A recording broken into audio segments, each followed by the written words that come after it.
my opinion, the Korg Electribe 2 is kind of the perfect device for Vaporwave. It's got a somewhat clean but lo-fi aesthetic. It's got the synth engines and sampler engines capable of producing the sounds that you would want for the genre, and it's got the filters and effects to really bring out the feel of that style. So today I'm going to be showing you the making of a couple of Vaporwave inspired jams on the Electribe. I'm going to be walking you through all the elements that I used, how I built the sounds, how I processed them, and how to get the drunken drummer swing effect, which is something I really wish I had known about earlier and is something that multiple commenters pointed out to me in a previous video. So thank you so much to them. But without any further ado, let's jump into the Electribe.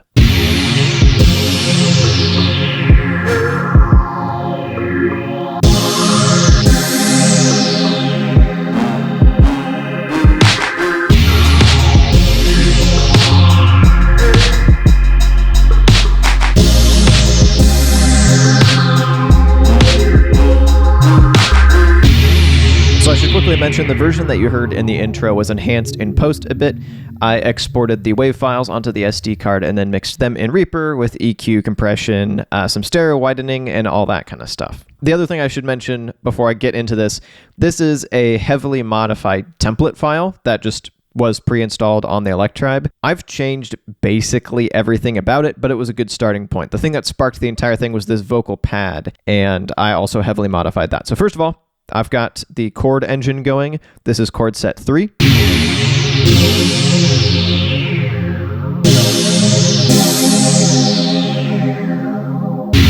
And that, of course, serves as the basis for the entire song idea. So, first of all, this is using a vocal pad oscillator. So let me lift the filter so you can hear that a little more clearly. Kind of a cheesy vocally element. Let me get over the effects.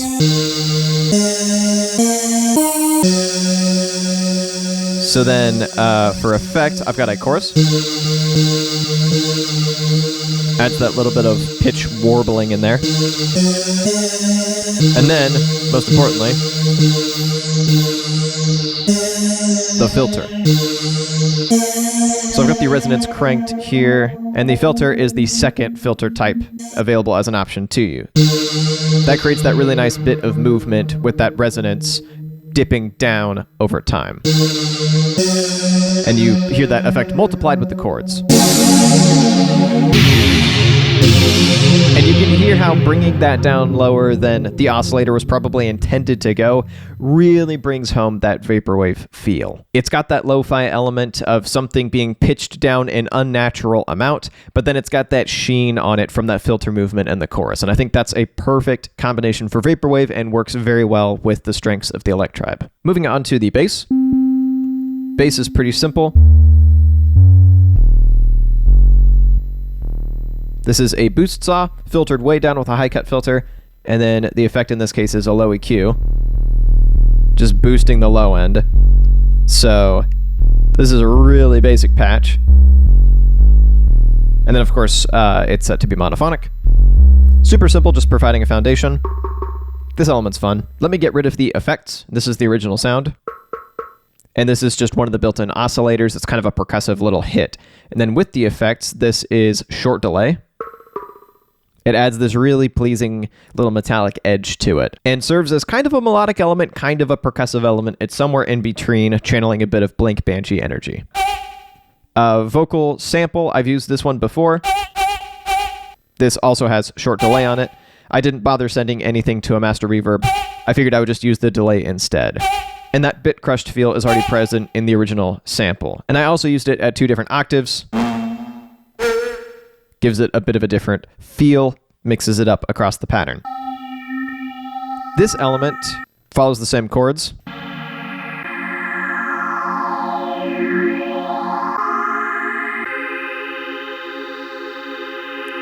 If you've seen my lo-fi hip-hop meets synthwave video, you've probably heard a very similar element. This is one of my favorite sounds to make on an Electribe, so let me get rid of this. This is a unison square, so basically a super square. I'm using the same chord engine, obviously. Not a whole lot going on with the filter, although I could probably bring in a little filter sweep if I wanted to, but I'm already doing that with the vocal pad, so no need to do that here. I want this to kind of drone on and on. Phaser LFO1. adds this really lovely movement.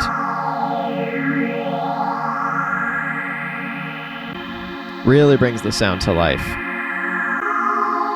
And I find myself reaching for it for pads often. It sounds really nice. Also note that while there's no filter movement, this element is filtered down using a low-pass filter. Versus up here, that's a bit much. So somewhere down here is pretty much perfect to push it into the background, and then I'm sure I gave it some extra stereo width and reverb in post. Moving on to the drums.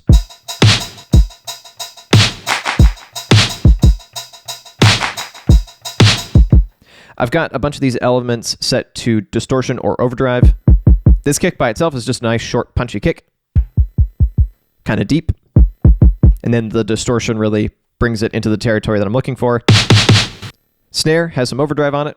And this one actually used to sound like this. And then I pitched it down quite a bit. This clap originally sounded like this. Although I believe I've pitched this one down as well.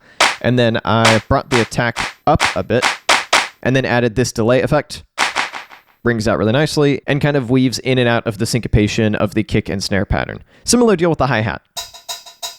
This has the same delay on it and has been filtered down a tad, pitched down a little bit, just to once again give it kind of a lo-fi feel. So once you bring together some neat chord patches, a couple of interesting percussive and melodic elements, and some syncopated drums with a bunch of delay throughout, you get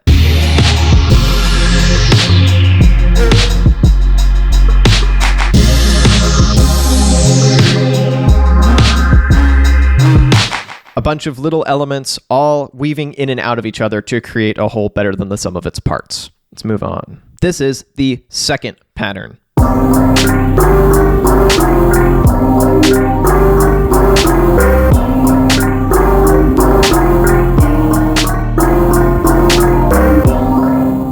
So there's a lot going on here, so let's break it down piece by piece. I'll get back to the kind of drunken drummer effect in a second. It's definitely a bit of a different feel, but it's close, and I'll get into how I did that in a second. But first, let's talk about the sound that started this whole thing.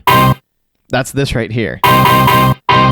This is just a built-in little stab sound, and if I go into keyboard, it gets a whole lot longer as it gets pitched down, and it also becomes a whole lot more indistinguishable as to what it actually represents. Remember, this is a little horn stab.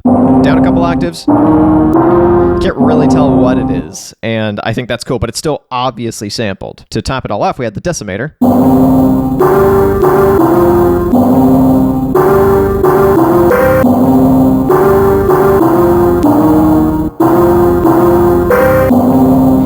And of course, I've got the set to be monophonic, and I've got just a little bit of lows cut because it was getting pretty muddy. So this is a pretty good Vaporwave foundation. It takes some kind of extreme sampling and works within the confines of what's just built into this device already, which I think is neat.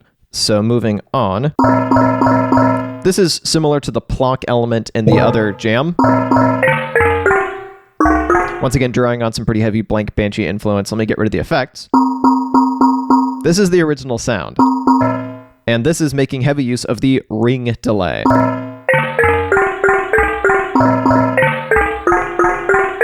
Which is definitely not useful in every situation, but it's great for little metallic but very organic percussion.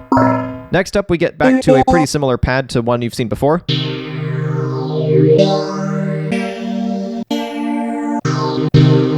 This is actually another vocal pad. Send that down an octave. And then add the same phaser effect. And then also, once again, that is filtered down a bit. Just hanging out there in the background, filling the entire mix out. So now let's move on to the drums.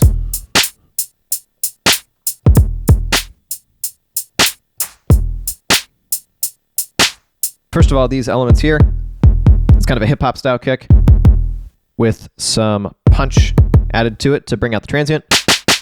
This kind of analog style clap. Bit of overdrive. A really quiet little clap that you barely even hear.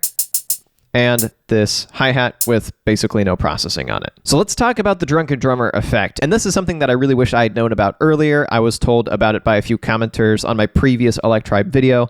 You cannot do proper unquantized beats on this, so you're still locked into a grid, but you can change the way that grid aligns itself. So I'm going to hold down Shift, hit this pad, and go all the way back until I get to groove type.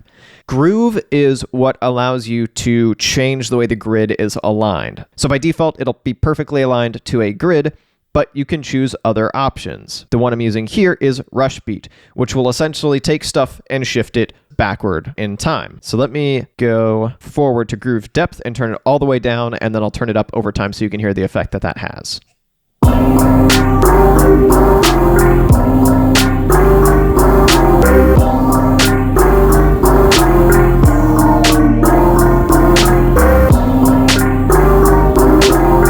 And at this point, I've deliberately taken it way too far, but I think that creates a cool groove. Something similar is going on with the hi-hat, but kind of the opposite effect. This one is set to laid back, so it will shift the offbeats forward a bit. So let me, once again, turn it all the way down, and then you can hear how it affects it over time.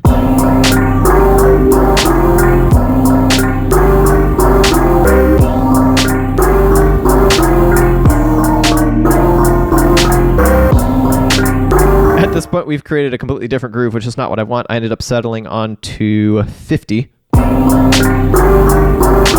which creates this subtle little swing, which I think is perfect and is how you would lay out a typical lo-fi hip-hop J Dilla style groove.